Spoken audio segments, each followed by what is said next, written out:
Is there any way to salt unsalted cashew pieces? I picked up a bag of cashew pieces from the bulk bin last night, got home and realized they were of the unsalted variety, which are good but for a snack not quite what I was looking for. Is there any way to salt those cashew pieces? I googled and found ways to do it when they are still shelled but none after the fact. I may not be using the correct search parameters though, as I cannot think of any other terminology other than make salted cashews. I don't need a recipe, just a direction and if it is possible. Sure, just roast them in a pan with oil for few seconds, not long enough to darken, and remove the nuts. As soon as you remove the cashews from oil they are sticky, then you need to sprinkle salt on it. Don't add much, add slightly, checking the taste, and then mix according to the taste you require.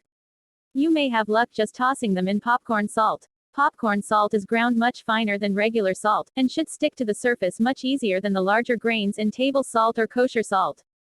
If you don't have popcorn salt, you can start with kosher salt and pulverize it into a fine powder in a food processor, spice, coffee grinder, or mortar and pestle.